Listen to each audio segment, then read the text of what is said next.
গতকালকে রাত্রে থেকে কিন্তু আবার মধ্যপ্রাচ্য মারাত্মক উত্তেজিত হয়ে গেছে। মধ্যপ্রাচ্যের আবার যুদ্ধ পরিস্থিতি ব্যাপক আকার নিচ্ছে। গতকালকে রাতে ইরানের অন্ততপক্ষে 3টি শহরে এবং ইরানের বেশ কয়েকটি বন্দরে কিন্তু হামলা চালাইছে হচ্ছে আমেরিকা।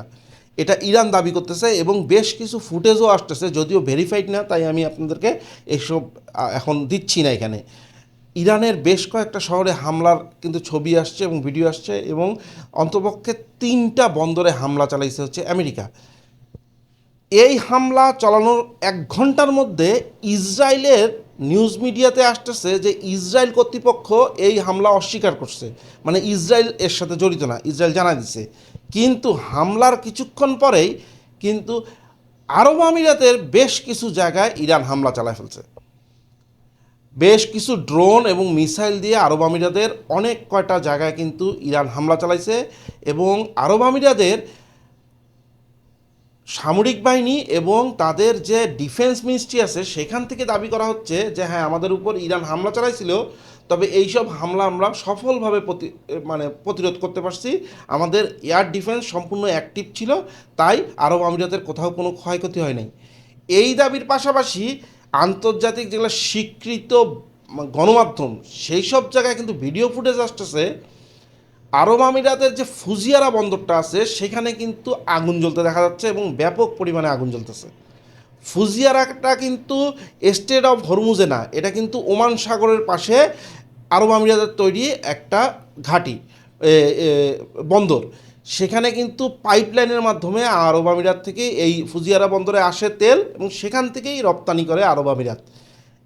এই তেল তেল রপ্তানির যে বন্দরটা আছে আরব আমিরাতের, এটা কিন্তু বন্ধ হয়ে গেলে এই ইম্প্যাক্টটা কিন্তু আন্তর্জাতিক বাজারে পড়বে। পাশাপাশি মনে রাখবেন সেটা হচ্ছে ইরান দাবি করতেছে যে স্টেট অফ হরমুজের কাছাকাছি আসছিল হচ্ছে আমেরিকার 3টা ডেস্ট্রয়ার। সেই 3টা ডেস্ট্রয়ারের উপর ইরান সফলভাবে হামলা চালাইছে, সেটা হচ্ছে ইরান দাবি করতেছে। আমেরিকা কিন্তু স্বীকার করছে যে হ্যাঁ, আমাদের উপর ইরান থেকে হামলা চালানো হয়েছিল আমাদের 3টা ডেস্ট্রয়ারের উপর, কিন্তু আমাদের ডেস্ট্রয়ারগুলো তেমন কোনো ক্ষয়ক্ষতি হয় নাই, নিরাপদে আছে, প্রত্যেকটা হামলা আমরা প্রতিরোধ করতে পারছি। অথচ ইরান থেকে আবার যেসব ভিডিও আসছে সেখানে দেখা যাচ্ছে যে এই 3টা ডেস্ট্রয়ারের উপর কিন্তু সফলভাবে হামলা চালাইতে পারছে ইরান। এটা হচ্ছে গতকালকের রাতের আপডেট। আপাতত দেখেন, আরব আমিরাত কিন্তু অনেকটা ঘোষণা দিয়েই ইরানের বিরুদ্ধে যুদ্ধে যাইতে চাচ্ছে। এই যে ইরানের উপর গতকালকার হামলা চললো, এই হামলাটা কিন্তু সম্পূর্ণ হচ্ছে আরব আমিরাতে যে আমেরিকার সামরিক ঘাঁটি আছে সেখান থেকে চালানো হয়েছে, অথবা আরব আমিরাতের নিজের যে সেনাবাহিনীদের ঘাঁটি সেখান থেকে চালানো হয়েছে, এখন কিন্তু এটা স্পষ্ট। এছাড়া গত 15 দিনে কিন্তু আপডেট হচ্ছে আরব আমিরাত ওপেক থেকে বের হয়ে গেছে। আন্তর্জাতিক যে তেল রপ্তানিকারক সংগঠন ওপেক, যারা হচ্ছে পুরো বিশ্বের তেলের মূল্যটা নিয়ন্ত্রণ করে এবং তেল উত্তোলনটা হচ্ছে একটা নিয়ন্ত্রণের মধ্যে রাখে যাতে আন্তর্জাতিক বাজার ঠিক থাকে, সেখানে কিন্তু 60 বছর পরে আরব আমিরাত বের হয়ে গেল। এছাড়াও মধ্যপ্রাচ্যের যেই ইসলামী দেশগুলো মিলা একটা সংগঠন আছে সেই সংগঠন থেকেও কিন্তু আরব আমিরাত বের হয়ে গেছে।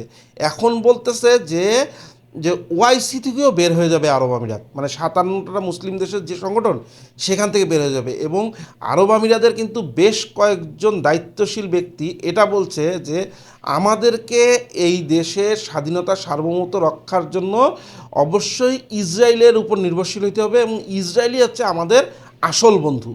তার মানে কিন্তু সরাসরি মুখোমুখি কিন্তু ইরানের বিপক্ষে অবস্থান নিয়ে নিচ্ছে আরব আমিরাত। অতএব আগামীতে কোনো যুদ্ধ শুরু হইলে আরব আমিরাতের উপর কিন্তু ইরান ব্যাপকভাবে হামলা চালাবে।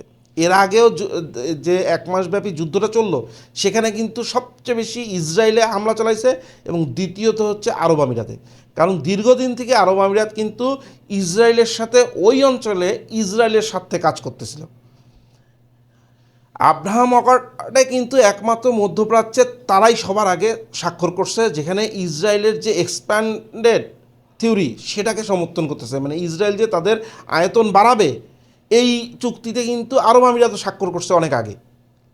অতএব এই যুদ্ধ কিন্তু ভবিষ্যতে গড়াইলে আরব আমিরাতের খবর আছে, এটা নিশ্চিত থাকেন ব্যাপক পরিমাণে। আর তাছাড়া আমেরিকা যদিও স্বীকার করতেছে না তাদের ডেস্ট্রয়ারের উপর সফলভাবে আঘাত করছে ইরান, তারা বলছে না আমাদের ডেস্ট্রয়ারে কিছু হয় নাই, কিন্তু বর্তমানে কিন্তু স্ট্রেট অফ হরমুজের আশেপাশে কোনো আমেরিকার জাহাজ নাই। অপারেশন ফ্রিডমের জন্য যেগুলো জাহাজ একটু কাছাকাছি আসছিল, সেই জাহাজগুলো গত 24 ঘন্টায় কিন্তু দূরে চলে গেছে আবার, মানে ইরানের মিসাইল এবং ইরানের ড্রোনের হামলা থেকে নিজেদেরকে বাঁচার জন্য।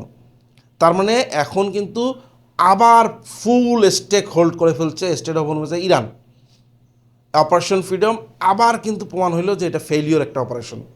আর এই সব কিছুর মধ্যে ইরান একটা ঘোষণা দিচ্ছে, সেটা কি, ভবিষ্যতে যদি আমেরিকার কোনো অ্যাসেট অথবা ইসরায়েলের উপরে ইরান হামলা চালায়, সেই হামলাতে ইরানের যেসব মিসাইল এবং ড্রোন দিয়ে হামলা চালানো হবে, এই মিসাইল এবং ড্রোনকে প্রতিহত করার জন্য মধ্যপ্রাচ্যের কোনো দেশের যদি ভূমি ব্যবহার করা হয়, তাহলে ইরান সেই ভূমিগুলোতে সেই দেশগুলোতে আবার হামলা চালাবে। মানে এটা কিন্তু সুস্পষ্টভাবে থ্রেট হচ্ছে কাতার, কুয়েত, সৌদি আরব, বাহরাইন, এই জর্ডান, এইসব দেশকে, যে যদি তোমাদের এইসব দেশ থেকে কোনো এয়ার ডিফেন্স অ্যাক্টিভেট হয় ইরানের মিসাইল এবং ইরানের ড্রোনের বিরুদ্ধে, তাহলে কিন্তু নতুন করে তোমাদের দেশে আমরা হামলা চালাবো। এবং এই থ্রেটের পরে কিন্তু সৌদি আরব কিন্তু নিজেদের অবস্থান পরিষ্কার করছে। তারা কিন্তু আমেরিকায় সরাসরি ট্রাম্পের সাথে এমবিএস, মানে সৌদি আরবের এখন যে চালাচ্ছে এমবিএস, বা তিনি কিন্তু একদম ট্রাম্পের সাথে সরাসরি টেলিফোনে কথা হয়েছে, এবং সেখানে সৌদি আরব কিন্তু স্পষ্ট জানা দিছে যে ভবিষ্যতে ইরানের উপর কোনো হামলায় সৌদি আরবের কোনো ঘাঁটি বা সৌদি আরবের ভূমি অথবা সৌদি আরবের আকাশ সৌদি আরব ব্যবহার করতে দিবে না। এটা কিন্তু আমেরিকার বেশ কয়েকটা গণমাধ্যম, বিশেষ করে ওয়াশিংটন পোস্ট, তারপরে হচ্ছে নিউ ইয়র্ক টাইমস, এগুলোতেও আসছে। তার মানে সৌদি আরব নিজেকে যে কোনোভাবে হোক ইরানের সাথে একটা নেগোসিয়েশনে আসছে, সম্ভবত চায়নার মাধ্যমে। এখন কিন্তু আরব আমিরাত ওই অঞ্চলে একদম একা পড়ে গেছে, এবং দেখবেন আপনি আরব আমিরাত কিন্তু একদম স্ট্রেট অফ হরমুজের এই পার ওই পার ইরানের। অতএব আরব আমিরাতে যদি টার্গেট করে ঠিক মতন ইরান হামলা চালায় তাদের মিসাইল দিয়ে, তাহলে আরব আমিরাতের কিন্তু অবস্থা খারাপ আছে। দুবাইয়ের ব্যবসা আজীবনের জন্য গেছে। দুবাইয়ের যে ইমেজ ছিল যে একদম নিরাপদ শহর, সেটা এমনিতেই চলে গেছে 1 মাস আগে। এখন নতুন করে যুদ্ধ লাগলে এই ইমেজ তো দূরের কথা, আরব আমিরাতের মানে শহর বলতে কিছু থাকবে কিনা সেটাই সন্দেহ। আমি কেন এই কথাটা বলতেছি, নিউ ইয়র্ক টাইমস গতকালকে একটা তদন্ত রিপোর্ট প্রকাশ করছে। সেটা কি, তারা বিভিন্ন স্বতন্ত্র যেসব স্যাটেলাইট আছে, কোম্পানিগুলো আছে, প্রাইভেট স্যাটেলাইট কোম্পানি আছে, তাদের ইমেজ বিশ্লেষণ করে বলতেছে যে মধ্যপ্রাচ্যে ইরান যে হামলা চালাইছে 1 মাসের যুদ্ধে, সেখানে আমেরিকা যদিও দাবি করতেছে যে আমেরিকার তেমন কোনো ক্ষয়ক্ষতি হয় নাই, কিন্তু এই নিউ ইয়র্ক টাইমস দাবি করতেছে একদম ইমেজ দিয়ে, স্যাটেলাইট ইমেজ দিয়ে, যে এখানে অন্ততপক্ষে 15টার অধিক সামরিক ঘাঁটি সম্পূর্ণ ধ্বংসপ্রাপ্ত। আমেরিকার যেই 27টার উপরে ঘাঁটি আছে এই মধ্যপ্রাচ্যে, বড় বড় ঘাঁটি, সেগুলো কিন্তু তার মধ্যে 15টার অধিক সম্পূর্ণ ধ্বংসপ্রাপ্ত গতকালকে নিউ ইয়র্কের টাইম।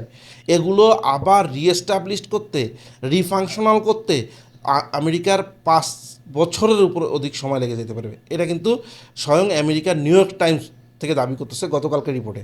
তার মানে আমেরিকার কিন্তু ব্যাপক ক্ষয়ক্ষতি হয়েছে, আমেরিকা কিন্তু এটা স্বীকার করতেছে না। এছাড়া নিউ ইয়র্ক টাইমস কিন্তু একটা হিংস দিচ্ছে, সেটা হচ্ছে যে আমেরিকা 7 জন নাগরিক হত্যার কথা বলতেছে আমেরিকা, মূলত হতাহতের সংখ্যা আরও বেশি আমেরিকার।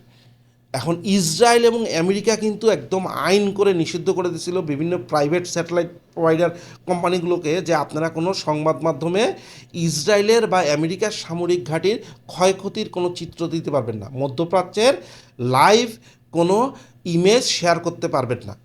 তবুও কিন্তু নিউ ইয়র্ক টাইমস যে কোনো সোর্স থেকে জোগাড় করে ফেলছে। আর এটা নিয়ে অবশ্যই আমেরিকার প্রশাসন বা সেন্টকম থেকে কোনো ধরনের প্রতিবাদও জানায়নি গত 24 ঘন্টায়। তার মানে কিন্তু ইরান সফল। এছাড়াও নিউ ইয়র্ক টাইমস বলতেছে যে আমেরিকা যে ইরানে হামলার সফলতার গল্প বলতেছে, এইটা আসলে মিথ্যা। কারণ এখনও ইরানের অন্ততপক্ষে 70% উপরে মিসাইল লঞ্চার সম্পূর্ণ অক্ষত আছে। মিসাইল লঞ্চার মানে যেসব ট্রাকের মতন ভেহিকেল থাকে, সেখান থেকে যে মিসাইল লঞ্চ করে, এই মিসাইল লঞ্চারগুলো এখনও 70% উপর সম্পূর্ণ অক্ষত আছে এবং ইরান তাদের আধুনিক কোনো মিসাইল এখন পর্যন্ত ব্যবহার করেনি, যেগুলো হচ্ছে 2020-এর পরে তৈরি করছে সেই সব মিসাইলে এখনও ইরান হাত দেয়নি এবং ইরানের এখনও 70-80% মিসাইল তাদের রিজার্ভে আছে এবং কয়েক হাজার মানে প্রায় 50,000-এর উপরে ড্রোন তাদের আছে, যে কোনো সময় যদি যুদ্ধ আবার শুরু হয় সেসব দিয়ে তারা হামলা চালাইতে সক্ষম ইরান। নিউ ইয়র্ক টাইমসের এই রিপোর্ট, তাতে কিন্তু মানে তোলপাড় শুরু হয়েছে আন্তর্জাতিক মিডিয়া অন্যখানেও। কারণ হচ্ছে ট্রাম্প যে গল্প, এমনিতে ট্রাম্প মিথ্যা কথা বলে সেটা বিশ্বের সবাই জানে, তার উপরে ইসরায়েলও যে মিথ্যা কথাটা বলছে যে ব্যাপক হামলায় সফলতা পাইছে, এটা আসলে ভুল কথা। দেখেন 16.5 লক্ষ বর্গ কিলোমিটার এলাকা জুড়ে ইরান, ইরান কিন্তু বলতেছে যে আপনারা যে আমেরিকা যদি নিউক্লিয়ার হামলাও চালায় তবু আমরা আপোষ করব না, আমরা আমাদের দাবি আদায় করা ছাড়া কোনো ধরনের আপোষ করব না। ইরানের কিন্তু দায়িত্বশীল ব্যক্তিরা এটা কিন্তু স্পষ্ট অবস্থান গতকালকেও জানাইছে। গতকালকে কেন জানাইছে? ট্রাম্প তো এক এক সময় এক এক কথা বলে। গতকালকে ট্রাম্প বলতেছে না অপারেশন ফ্রিডম অ্যাক্টিভেট আছে এবং আমরা হচ্ছে ইরানের সাথে যে কোনো সময় আবার চুক্তি হয়ে যাবে, আর যুদ্ধটা হচ্ছে একদম বন্ধ হয়ে গেছে, যুদ্ধ থেকে বের হয়ে গেছে। ট্রাম্প এই কথাটা কিন্তু গতকালকে একবার বলছে, আবার কিন্তু আজকে 4-5 ঘন্টা আগে সে তার ট্রুথ সোশ্যালে বলতেছে যদি এই চুক্তি না হয় তাহলে আমি ইরানকে আবার ধুলার সাথে মিশাই দিব। তার মানে সে কিন্তু পারমাণবিক হামলা চালানোর বারবার থ্রেট দিচ্ছে। সেখান থেকেই কিন্তু ইরানের কর্তৃপক্ষ বলতেছে যে আমাদের উপর নিউক্লিয়ার হামলা চালালেও আমরা কিন্তু এটা মেনে নিব না, আমরা এই চুক্তি আমাদের দাবি না মানলে আমরা যে কোনো হামলা সহ্য করে হলেও আবার হামলা চালাবো। তো এখন কিন্তু মধ্যপ্রাচ্যে আবার নতুন করে সংঘাত শুরু হতে যাওয়ার সম্ভাবনা দেখা যাচ্ছে গত 24 ঘন্টায়। আর এবার হামলা চালালে, এর আগে আমি অনেকগুলো ভিডিওতে বলছি যে এবার যদি নতুন করে আবার যুদ্ধ শুরু হয় তাহলে কিন্তু মানবিক বিপর্যয় ঘটবে মধ্যপ্রাচ্যের। এবার কিন্তু ইরান তার সর্বোচ্চ শক্তি দিয়ে হামলা চালাবে, ইসরায়েল তার সর্বোচ্চ শক্তি দিয়ে হামলা চালাবে, আমেরিকা তার সর্বোচ্চ শক্তি দিয়ে হামলা চালাবে। মাঝখানে কিন্তু সাধারণ জনগণ এবং বিভিন্ন অবকাঠামো যেটা মানুষের জন্য যেসব ব্যবহার হয় সেগুলো সব ধ্বংসস্তূপে পরিণত হবে। এবং মনে রাখবেন এটা শুধু ইরানের না, সম্পূর্ণ মধ্যপ্রাচ্য কিন্তু এবারকার যুদ্ধে জড়া যাবে এবং সেটা কিন্তু গৃহযুদ্ধের দিকে রূপ নেবে। আরও বড় কথা কি জানেন? যে মধ্যপ্রাচ্যের উপর বিশ্বের তেল গ্যাস অলমোস্ট 25-30% নির্ভরশীল এবং এখন যে আধুনিক কৃষি ব্যবস্থা সেখানে যেসব সার ব্যবহার হয় তার 40%-এর যোগানদাতা কিন্তু মধ্যপ্রাচ্য। এখন যদি এই অঞ্চলের তেল ক্ষেত্র এবং গ্যাস ক্ষেত্র সবগুলো ধ্বংসপ্রাপ্ত হয় তাহলে কিন্তু সারা বিশ্বে মানবিক বিপর্যয় তৈরি হবে।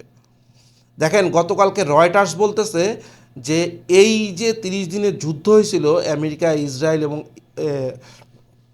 ইরানের মধ্যে, সেখানে মধ্যপ্রাচ্যের অন্ততপক্ষে 20টা তেল ক্ষেত্র এবং রিফাইনারি এবং গ্যাস ক্ষেত্র ব্যাপক ক্ষয়ক্ষতি হয়েছে এবং এই 20টা তেল এবং গ্যাস ক্ষেত্রে বা রিফাইনারিতে অন্তত পক্ষে আগামী 5 বছরের মধ্যে রিপ্রোডাকশনে যাওয়া অলমোস্ট অসম্ভব। এগুলো আবার পুনরায় চালু করতে এবং এখান থেকে উত্তোলিত গ্যাস বা তেল রপ্তানিতে আসতে বিশ্ববাজারে অন্ততপক্ষে 5 বছর সময় লেগে যাবে। এই সব তেল এবং গ্যাস ক্ষেত্র ইরান এতটাই ড্যামেজ করছে, ইরানের ড্রোন এবং মিসাইল এই মধ্যপ্রাচ্যের সৌদি আরব, তারপরে আরব আমিরাত, কাতার, কুয়েত, বাহরাইন, এদের যে বিভিন্ন তেল ক্ষেত্রগুলো আছে বা গ্যাস ক্ষেত্র আছে কাতার তো নিজেই স্বীকার করছে, কাতারের সরকার নিজেই স্বীকার করছে যে আমাদের অন্তপক্ষে 17% গ্যাস উত্তোলন কমে গেছে এবং আমাদের আপাতত গ্যাস উত্তোলন বন্ধ এবং আমরা আপাতত এলএনজি এক্সপোর্ট করতে পারবো না ওই আগের মতন। আমরা পুনরায় সেই আগের পূর্বের শক্তিতে ফিরে যাইতে, গ্যাস রপ্তানির পূর্বের শক্তি যাইতে অন্তপক্ষে 5 বছর সময় লাগবে। এটা কিন্তু কাতার নিজেই ঘোষণা দিছে। এখন বুঝতেছেন যে এই যুদ্ধটা যদি আবার শুরু হয় তাহলে সারা বিশ্বের অর্থনৈতিক কী পরিমাণে বিপর্যয় তৈরি হবে। এমনিতেই মূল্যস্ফীতি পৃথিবীর প্রত্যেকটা দেশে আঘাত হানছে এই যুদ্ধের কারণে। দেখেন ভারত কেবল নিয়ে সেলিব্রেশন করতেছিল যে তারা 4th লার্জেস্ট ইকোনমির দেশ হবে, মাত্র 1 মাসের মধ্যপ্রাচ্যের যুদ্ধের কারণে কিন্তু ভারতের অর্থনীতি এক ধাক্কায় 6 নম্বরে নিয়ে গেছে। যদিও ভারতের অর্থনৈতিক ডাটাগুলো নিয়ে বিভিন্ন আন্তর্জাতিক গণমাধ্যমেই প্রশ্ন আছে, এমনকি ভারতের থিঙ্ক ট্যাঙ্ক যেগুলো হচ্ছে নিরপেক্ষ থিঙ্ক ট্যাঙ্ক, তারাই এই মোদি শাসনের যে ডাটা আসে, পরিসংখ্যান আসে, সেটা নিয়েই অনেকটা প্রশ্ন তুলে যে আদৌ কি তাদের 4 ট্রিলিয়ন 3.8 ট্রিলিয়নের ইকোনমি নাকি আরও কম।